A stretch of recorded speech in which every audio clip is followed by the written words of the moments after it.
Opting for natural and gentle birth whenever possible, and putting the baby to breast immediately after birth in an environment that is comforting and safe, not only gives back to the mother what nature has intended for her, that is, the ability to be in control of her own childbirth. It is also a less traumatic way to bring a baby into the world. And what better way to welcome a child into its new life, other than with love and affection.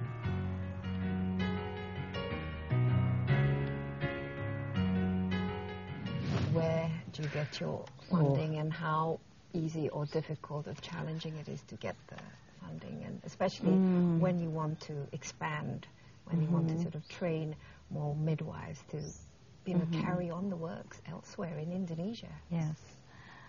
Well, I beg on the internet every day. I beg my friends, I beg people I don't know.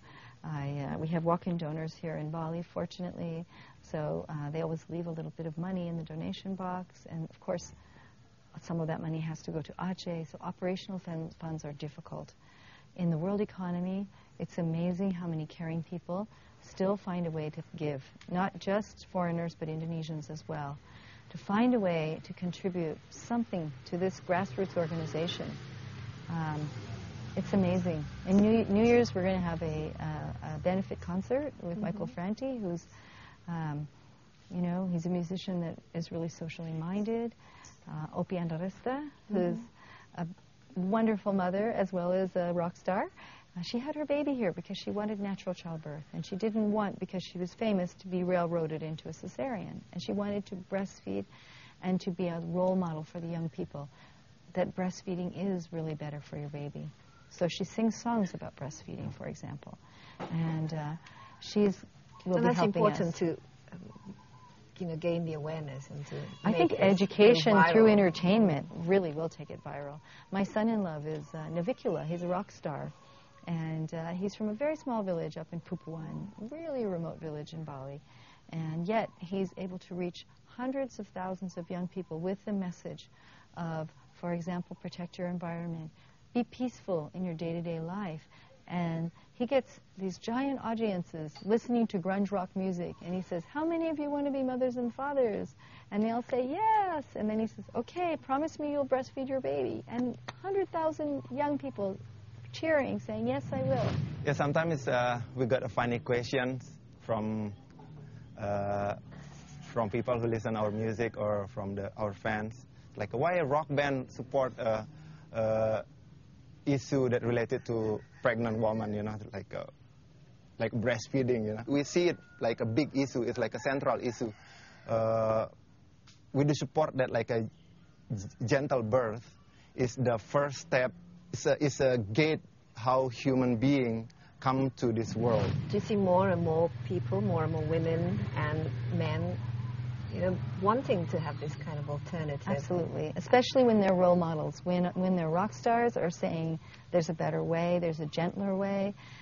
This is so inspiring. And it shouldn't be the alternative way. I mean, it should be the way every day. Right. Yes. Okay. Finally, Robin, your dreams, obviously, Aceh and Bali.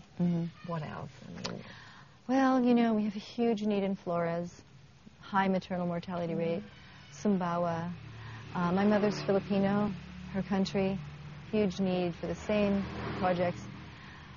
What I see is that these protocols are very cost effective and they're easy to copy. So my dream is people will copy us.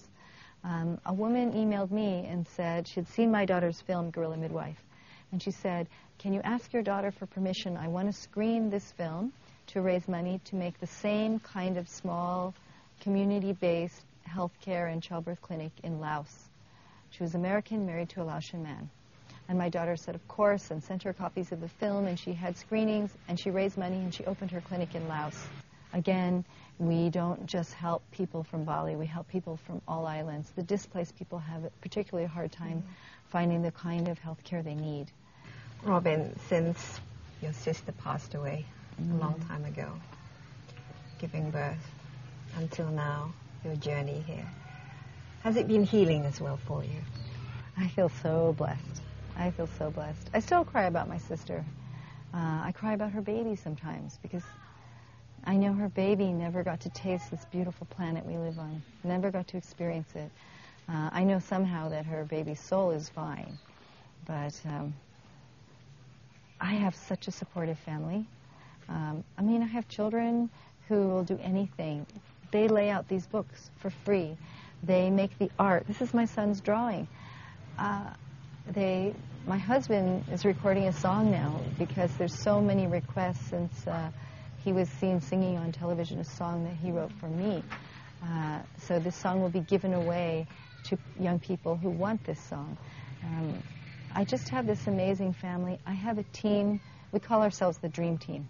Because you can imagine at 3 in the morning when we have an emergency, because they try not to wake me up, but if there's a real emergency, they wake me up. And I live very close. I jump on my bicycle and I'm here like that. And, you know, most people, if they have to work from, 3 in the morning, 4 in the morning, 5 in the morning, hour after hour, rubbing the back of a woman in labor, and that was last night, and the next night they're going to work too, and they're on shift, you would think they would be cranky. They're not. They're inspired. They really feel the love that they give is coming right back to them. There's the Vedic knowledge that Hindus know of that says that all love that you express directs right back to you. So all the love that the midwives share with the women and with the babies just comes right back. I mean, the love I'm feeling for you right now, I'm seeing reflected back to me in your eyes, and it makes me strong. It makes me really happy. That's wonderful. And there's nothing for a human being more beautiful than having love the moment that she's welcome into the world. There's no greater power in the world than love. Great. Well, thank you very much, Robin. It's Thank you. a pleasure. Thank you. And it's a privilege also. No. So I hope you win. Thank you. I hope for the mothers and the babies that I win. It's really important for our vision. Absolutely. Thank you. Today on our earth, 981 mothers in the prime of their life will die, and tomorrow again, and yesterday. And I'm asking you to help change that. We don't even know how many babies are lost, but all of us can help change that. The very best way that I know is to support your midwifery to mother care, so that the midwives can help lower the risks of motherhood, and we can save lives together, mothers and babies. Thank you. Surely babies that are welcomed into this world through gentle birthing and in an environment that is surrounded by love and tenderness can only grow up to become individuals who are healthy and have a strong capacity to love.